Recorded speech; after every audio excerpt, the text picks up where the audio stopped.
ये है मेरे मामा जी का घर।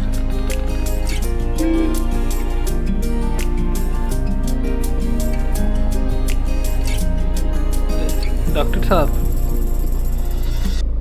ये हैं डॉक्टर विदित। वैसे इनका जनेऊ हो चुका है। जनेऊ दिखने में तो बस 3 धागों की माला जैसा कुछ है, लेकिन इसकी कुछ अलग ही इम्पोर्टेंस है। इतनी कि सनातन धर्म में मनुष्य जीवन के 16 संस्कारों में से एक है ये। लेकिन आज के मॉडर्न एरा में इसमें बहुत से सवाल भी उठते हैं, जैसे इसे क्यों पहनते हैं, इसी एज में क्यों पहनते हैं, ब्राह्मण से क्यों पहनते हैं, ब्ला ब्ला। और ये जगह, हाय क्या बचपन गुजारा हमने यहाँ। मेरी ज़िंदगी की सबसे पसंदीदा जगहों में से एक।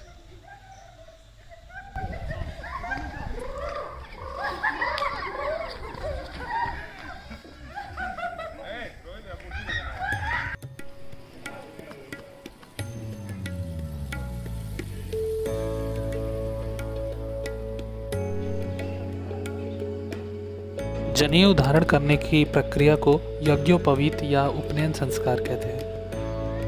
आदिकाल से ऐसा मानते हैं कि इस संस्कार के बाद कोई भी बालक वेदों के ज्ञान प्राप्त करने या पुराणों की शिक्षा प्राप्त करने के योग्य बन जाता है। पुराने समय में यह संस्कार किसी बालक के गृह त्याग कर गुरुकुल जाने के समय पर किया जाता था।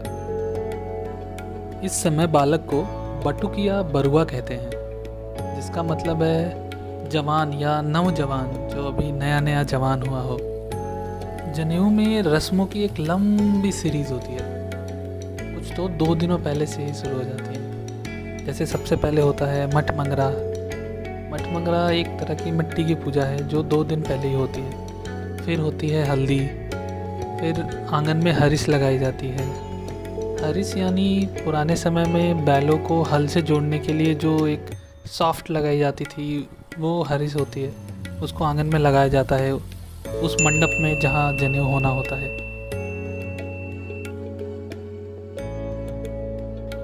इनसे मिलिए, ये है Shivansh, hero of the day. E day पे पूजन और संकल्प के बाद सबसे पहले बटुक के बाल छिले जाते हैं। बाल पूरे नहीं छिले जाते, बस आधे किनारे किनारे के बाल छोड़ दिए जाते हैं। इसके टकला होने की सबसे ज़्यादा खुशी नहीं है।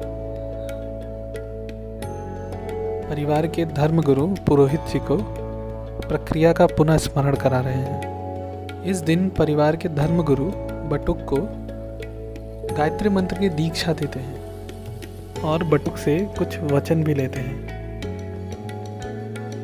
और इसी दौरान बुआ लोग बटुक को स्नान कराती हैं और अनुष्ठान का प्रारंभ होता है। ब्लैक आगरा पहना दिया, ब्लैक फ्रॉक।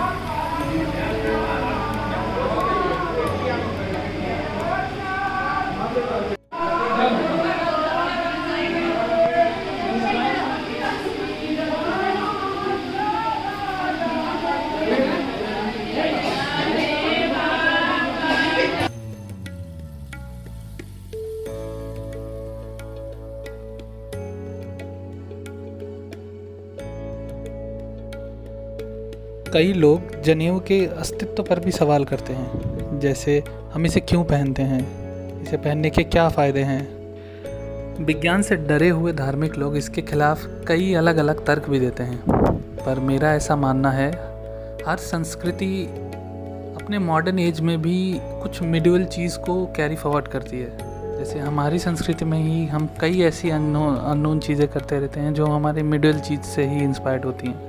और अगर आइंस्टीन का विज्ञान न्यूटन के विज्ञान को चैलेंज करता है तो इसका ये मतलब नहीं है कि न्यूटन का विज्ञान विज्ञान ही नहीं था। बना रहे हो? उधर देखो, तुम सामने देखो।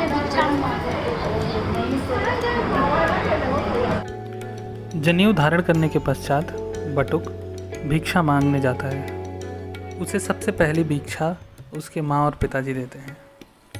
इस रीति को भी अगर आदिकाल से जोड़ा जाए तो ऐसा माना जाता है कि ये भिक्षा में पाई हुई चीज़ों से ही बटुक को अपने गुरुकुल के दिन गुजारने होते थे।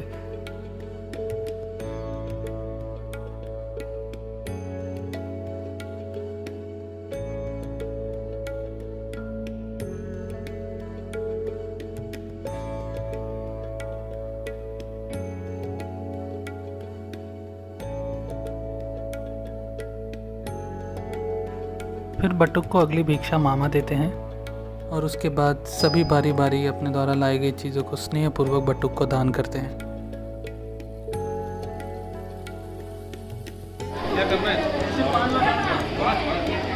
और संगीतकार डॉक्टर और मैं बटुक को सभी शरारतों में निपुण बनाने का वचन भी देते हैं।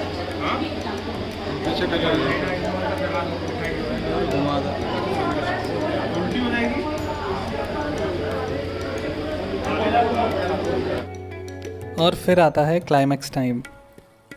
इसमें बटुक के सारे बाल उतार दिए जाते हैं और उसके फूफा जी लोग उसे फिर से कपड़े पहनाते हैं और इसमें उसे रूठना होता है। वो रूठ के घर छोड़ के जाता है। फिर फूफा जी लोग उसे मनाने जाते हैं और उसे मनाते हुए बटुक की कुछ डिमांड को भी पूरा करने का वादा करते हैं।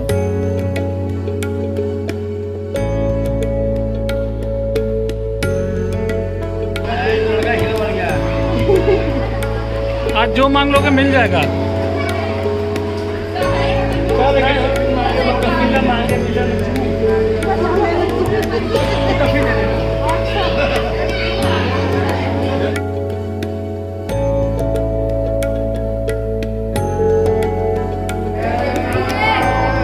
देख लो बरुआ।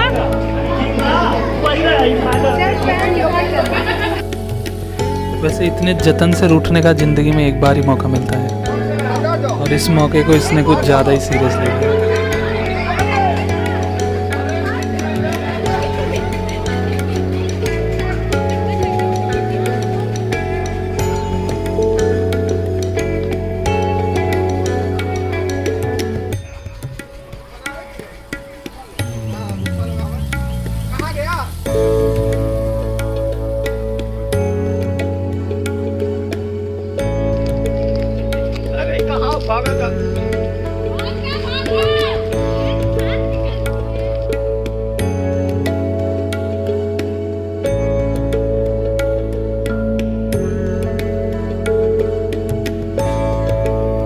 धोतिया खुल गए।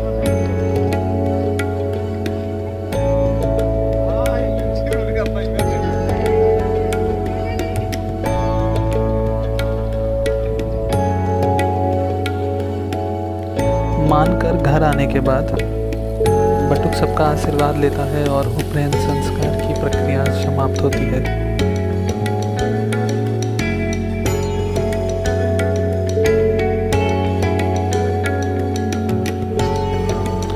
पूर्वांचल में पार्टी इसके बिना खत्म हो जाए तो अधूरी मानी जाती है।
चटनी, ये मिर्चा, चावल इच्छा अनुसार